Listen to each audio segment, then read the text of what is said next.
नमस्कार, कृषि समाचार में आप सभी का स्वागत है। दर्शकों, मैं हूं शिल्पी सिन्हा। आइए डालते हैं एक नजर आज के मुख्य समाचारों पर। सरकार द्वारा चलाई जा रही शिविर का लाभ उठाएं किसान भाई। पैडी ट्रांसप्लांटर है एक बहुउपयोगी कृषि यंत्र और उत्तम तकनीक से सघन बागवानी कर सफल किसान बने चंडी प्रखंड के सत्येंद्र नारायण सिंह। किसान भाइयों, कृषि विभाग द्वारा खरीफ मौसम के दरमियान अनेक लाभकारी योजनाओं में उपादान वितरण हेतु प्रखंड स्तरीय शिविर का आयोजन किया गया है। यह शिविर दिनांक 25 मई से 12 जून 2015 तक चलेगा। विस्तृत जानकारी दे रहे हैं बिहार राज्य बीज प्रबंधन एजेंसी के निदेशक गणेश राम बाई। अभी हम लोग किसान भाइयों के लिए अनेक योजनाएं चला रहे हैं जिसका आप लाभ उठा सकते हैं। कृषि विभाग द्वारा संचालित योजनाओं में हम लोग की पहली योजना है श्री विधि की योजना। किसान भाई, जैसा आप जानते हैं कि श्री विधि में हम लोग किसान भाइयों को जो है 2 एकड़ बीज से धान की रोपनी कराते हैं और पौधे से पौधे के बीच की दूरी 25 सेंटीमीटर और पंक्ति से पंक्ति के बीच की दूरी भी 25 सेंटीमीटर होती है। सबसे पहले श्री विधि में हम लोग बीज को कहते हैं किसान भाइयों को कि आप बीज का उपचार कर लें। बीज के उपचार करने के लिए जो है सबसे पहले शुद्ध बीज की पहचान हम लोग कराते हैं किसान भाइयों को। उसके लिए 20% नमक के घोल में बनाते हैं और ये 20% नमक के घोल में जो 2 किलो बीज रहता है 1 एकड़ के लिए, उसको उसमें डालते हैं तो उसमें जो खखड़ी अपरिपक्व बीज रहता है वो सभी निकल जाते हैं और पुष्ट बीज किसान भाई आपके पास उपलब्ध हो जाता है। इस तरह से इसके बाद फिर हम लोग उसमें कार्बेंडाजिम मिलाते हैं 2 ग्राम प्रति किलो बीज की दर से। बढ़िया से बीज को धोने के बाद और बीज से उसका कार्बेंडाजिम से बीज का उपचार कर लेते हैं। फिर इसके बाद खेत में हम लोग जो है किसान भाई वर्मी कंपोस्ट 20 से 25 किलो 1 एकड़ के लिए और फिर इसके बाद बायो फर्टिलाइजर पीएसबी या जेटोबैक्टर उसमें आपको कंपोस्ट के साथ मिला करके जो नर्सरी होती है उसमें हम लोग तैयार कराते हैं। तो हमारी ये श्री विधि की योजना जो किसान भाइयों के लिए चल रही है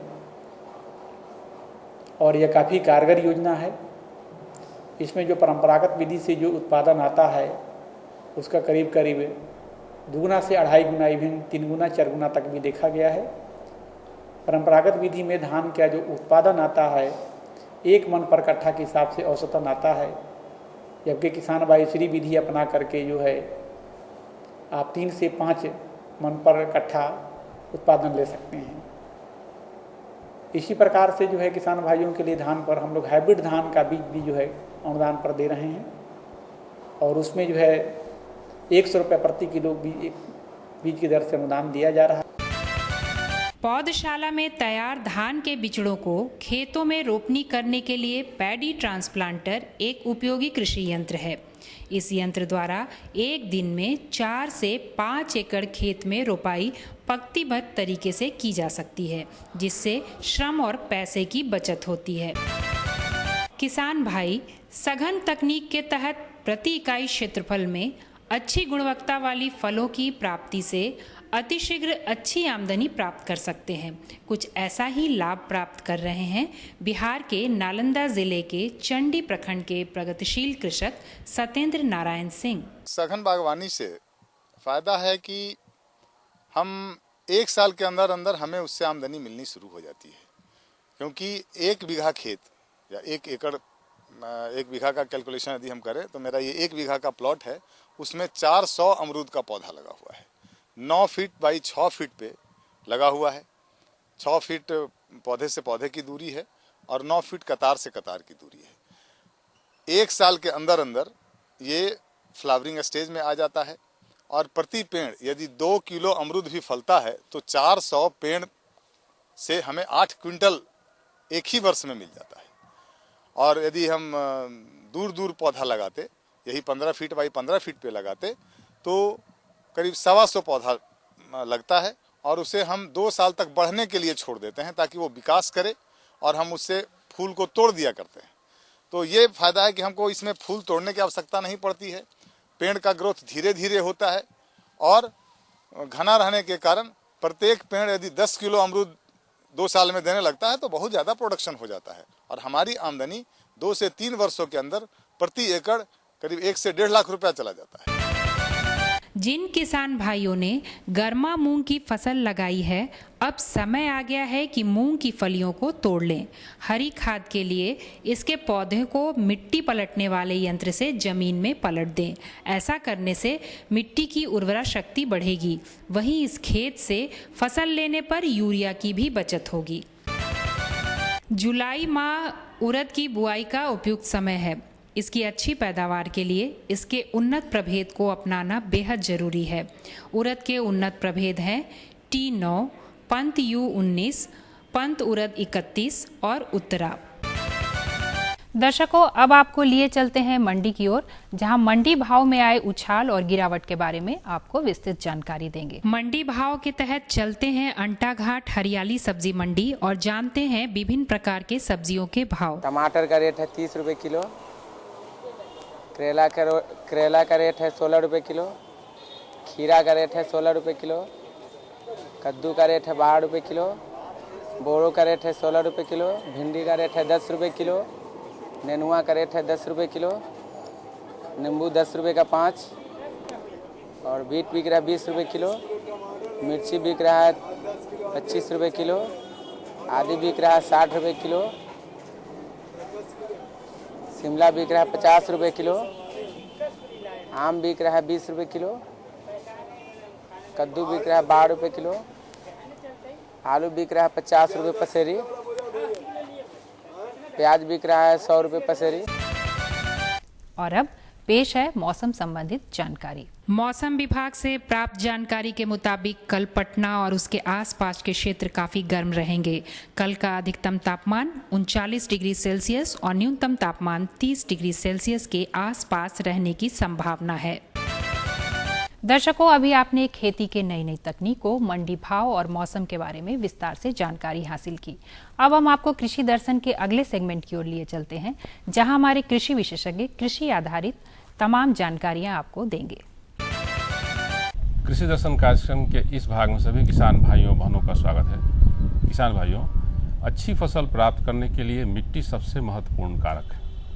इसी महत्व को समझते हुए हमारे भारत सरकार ने इस ओर कदम बढ़ाया है और मिट्टी जांच के आधार पर सभी खेतों का स्वास्थ्य कार्ड बनाने का निर्णय लिया है।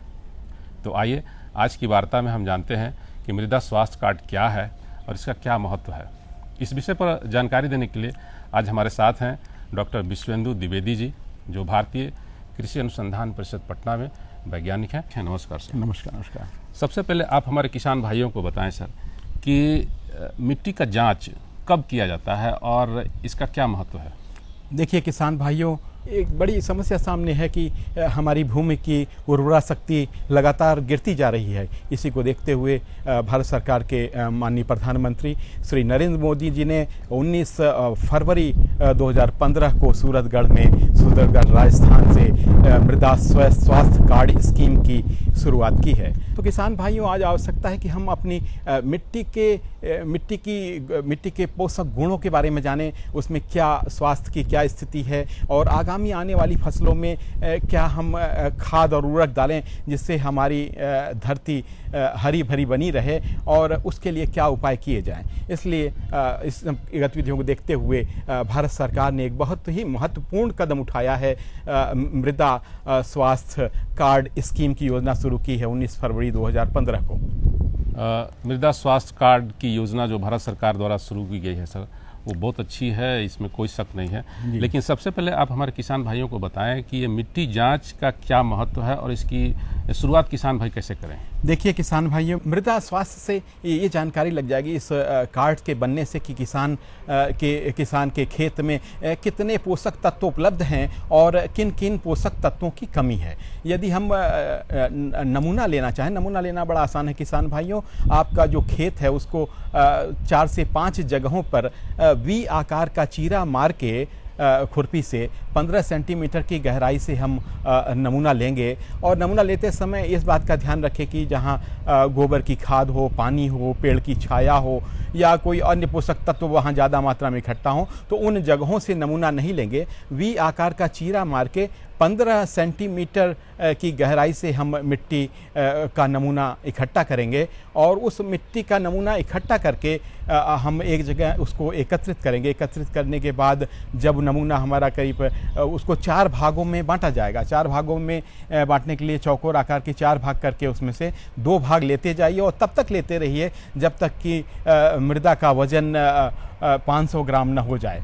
इस तरह से आप नमूना अपने खेत से ले सकते हैं। और किसान भाइयों, ये रबी की फसल कटने के बाद और खरीफ के बीच में जो समय की अवधि होती है, इस समय मृदा का परीक्षण, मृदा का नमूना लेना बहुत ही उपयुक्त समय होता है। तो किसान भाइयों, इस समय आपके खेत खाली हैं, आप अपना नमूना जिस तरीके से वी आकार का चीरा मार के 15 सेंटीमीटर की गहराई से नमूना इकट्ठा करना है, आप उस ढंग से आप अपने खेत के नमूने को इकट्ठा कर सकते हैं। लेकिन नमूना लेने के बाद इसको प्रयोगशाला में भेजा जाता है, तो उसकी क्या प्रक्रिया है या फिर उसके बाद की क्या प्रक्रिया है? देखिए किसान भाइयों,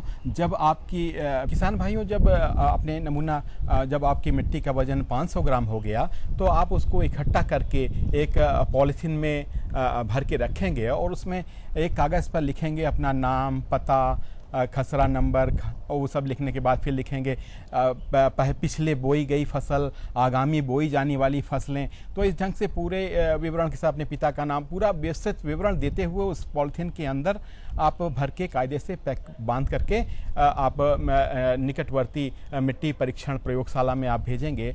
तो उसके बाद वो जो आपकी रिपोर्ट आएगी, रिपोर्ट आपकी जो आएगी उसके आधार पर आपको सब चीज़ें बताई जाएंगी, कितना खाद डालना है, कितना उर्वरक डालना है, कितना यूरिया डालना है, कितना स्फूर डालना है, कितना पोटास डालना है, कितना सूक्ष्म पोषक तत्वों को डालना है। तो इससे आपकी जो वर्तमान खेत की दशा है वो पता लग जाएगी और क्या चीज़ें आपको खाद और उर्वरक के रूप में डालनी है वो आपको ज्ञान हो जाएगा। तो आप अपनी मृदा को स्वस्थ बनाने में महत्वपूर्ण भूमिका अदा कर सकते हैं। किसान भाइयों, हमारा ये कार्यक्रम अभी जारी है। लौटते हैं एक सूचनात्मक अंतराल के बाद। ये लो और बताओ। बस। अरे ये क्या भैया जी, बस इतनी सी रासायनिक खाद? किसानी छोड़ रहे हो क्या? किसानी नहीं, नादानी छोड़ रहे हैं। मिट्टी की जांच कराई है। अब तो लालाजी जितनी जरूरत है उतने ही उर्वरक खेत में डालेंगे। हाँ किसान भाई, आज ही अपने जिले की नजदीकी भूमि परीक्षण प्रयोगशाला में मिट्टी की जांच जरूर करवाएं और मिट्टी में पोषक तत्व, नमी व पौधे के विकास को देखते हुए केवल जरूरत के अनुसार ही पोषक तत्व डालें। और हाँ, मिट्टी में गंधक, जस्ता, बोरोन जैसे सूक्ष्म पोषक तत्वों का पता लगाना भी न भूलें। उर्वरक और जैविक खाद के सही उपयोग से भूमि का उपजाऊपन बनाए रखें, उत्पादकता बढ़ाएं, खर्चा घटाएं और बहुमूल्य विदेशी मुद्रा बचाने में भी सहयोग दें। और हाँ, धीमी गति से नाइट्रोजन उपलब्ध कराने वाले उर्वरकों जैसे नीम लेपित यूरिया को प्राथमिकता दें और यूरिया का पत्तों पर छिड़काव करें। अरे वाह, तू तो सचमुच समझदार हो गया रे। अधिक जानकारी के लिए संपर्क करें जिला कृषि अधिकारी या किसान कॉल सेंटर।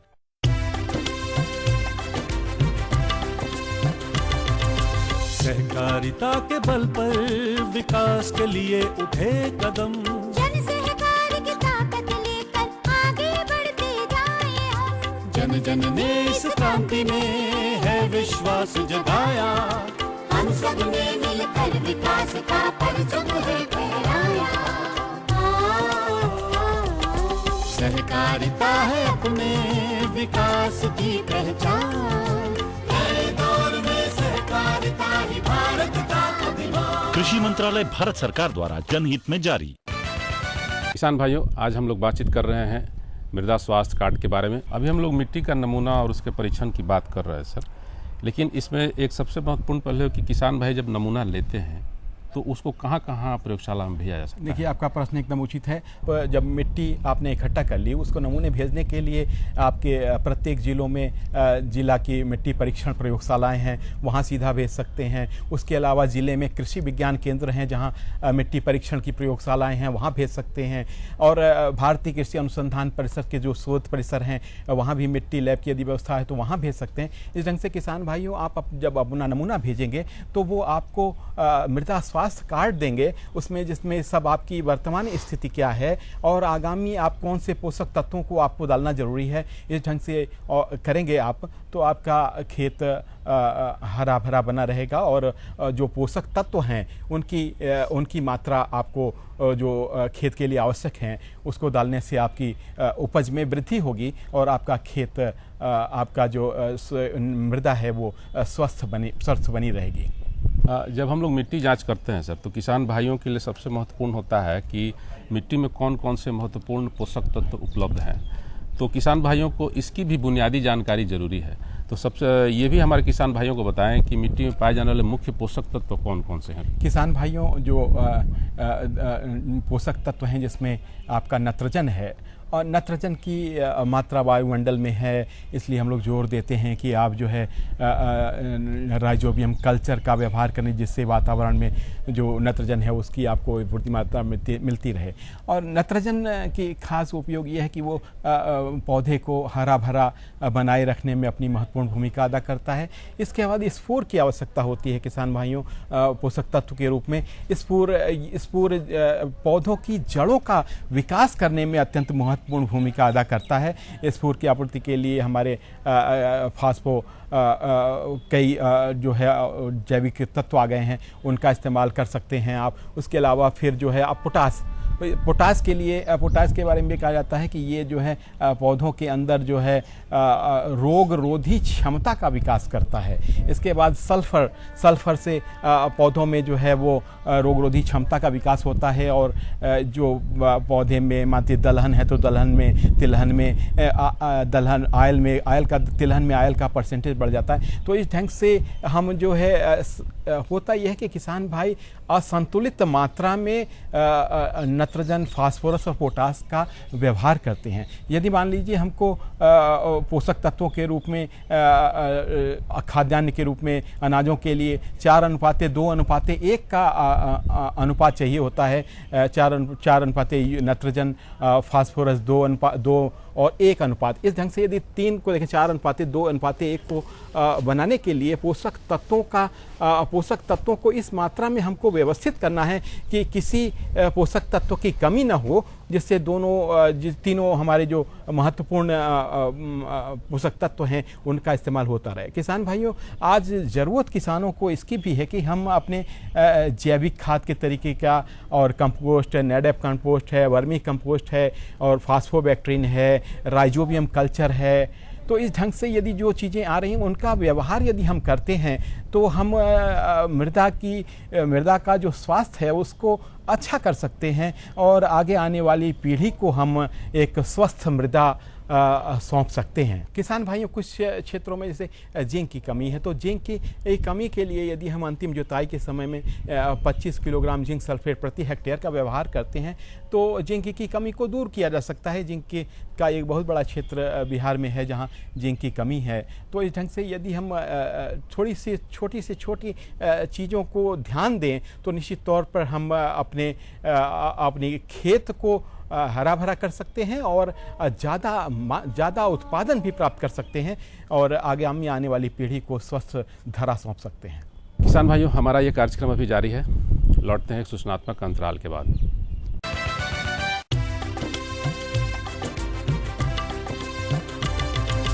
सहकारिता के बल पर विकास के लिए उठे कदम, जन सहकार की ताकत लेकर आगे बढ़ते जाएं हम। जन जन ने इस क्रांति में है विश्वास जगाया, हम सब ने मिलकर विकास का परचम है फहराया। दूर जहां सूरज उगता उस धरती से मैदानों तक, हिम शिखरों की श्वेत बर्फ से हिंद महासागर तक। श्वेत क्रांति हो, हरित क्रांति या ग्राम विकास की बात, एकता ही धर्म हो अब चाहे दिन हो या रात। हिंदू मुस्लिम सिख ईसाई सबने कदम बढ़ाया, हम सब ने मिलकर जब ये अभियान चलाया। कृषि मंत्रालय भारत सरकार द्वारा जनहित में जारी। क्या करूं? हाँ, मैं ऐसा ही करूंगा। हाँ, अच्छा, मैं जा रहा हूँ। अच्छा, जी। हाँ, जी जी जी। किससे बात कर रहे थे इतना हंस हंस कर? किसान कॉल सेंटर, विशेषज्ञ से खेती के बारे में सलाह ले रहा था। सुबह भी रात को भी? किसान कॉल सेंटर सुबह 6 बजे से रात को 10 बजे तक खुलता है। रविवार को भी? हाँ भाई, साल के 365 दिन खुलता है। और इतना फोन का बिल कौन भरेगा? अरे किसान कॉल सेंटर की सेवा मुफ्त है। पर तुम ये सब क्यों पूछ रही हो? मैं तो कुछ और ही समझी थी। किसान भाई कृषि संबंधित समस्याओं का अपनी भाषा में तुरंत समाधान पाने के लिए पूरे भारत में किसी भी फोन से राष्ट्रीय हेल्पलाइन नंबर 1800-1801-551 पर संपर्क करें। किसानों का दोस्त किसान कॉल सेंटर। किसान भाइयों, आज हम लोग बातचीत कर रहे हैं मृदा स्वास्थ्य कार्ड के बारे में। किसान भाइयों, अभी हम लोग बात कर रहे थे मिट्टी के नमूना, उसके जांच और स्वास्थ्य कार्ड के बारे में। साथ ही हमारे विशेषज्ञ ने आपको मिट्टी के तमाम पोषक तत्वों के बारे में विस्तार पूर्वक जानकारी दी। आप चलते चलते किसान भाइयों को मिट्टी से संबंधित और क्या सुझाव देना? किसान भाइयों, जो आवश्यकता है इस समय, हम बढ़ती हुई आबादी को खाद्यान्न उत्पन्न करने के लिए हमें रासायनिक खादों के साथ साथ हमको संतुलन बनाना पड़ेगा जैविक खादों का।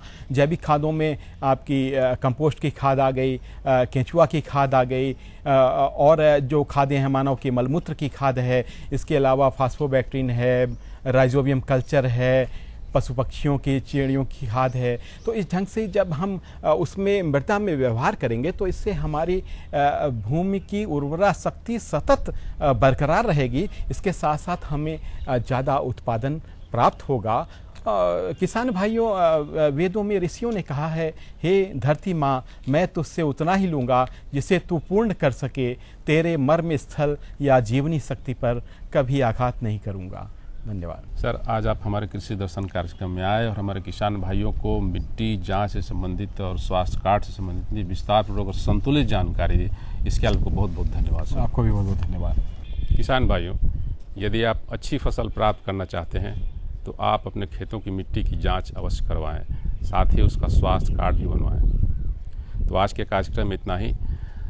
अगले कार्यक्रम में हम फिर मिलेंगे एक नए विषय के साथ। ये कार्यक्रम समाप्त करने से पहले हम आपसे किसान भाइयों एक बात और कहना चाहेंगे कि ये कार्यक्रम आपका है। आप भी इस कार्यक्रम में शामिल हो सकते हैं अपने पत्रों के माध्यम से। हमारा पता है कार्यक्रम कृषि दर्शन द्वारा निदेशक, दूरदर्शन केंद्र, छज्जूबाग, पटना 800001। हमारा ईमेल आईडी भी है kd_patna@yahoo.com। तो अब मुझे और मेरी पूरी टीम को दीजिए इजाज़त। नमस्कार। एक सूचना। केंद्र सरकार की घोषणा के अनुसार प्राकृतिक आपदा की वजह से जिन स्थानों पर किसान भाइयों की फसल बर्बाद हुई है, केंद्र सरकार उनको मुआवजा देगी। माननीय प्रधानमंत्री ने घोषणा की है कि पहले जहां 50% या अधिक नुकसान होने पर मुआवजा दिया जाता था, वहीं अब 33% नुकसान होने पर भी मुआवजा मिलेगा और मुआवजे की राशि भी पूर्व की अपेक्षा 50% बढ़ा दी गई है।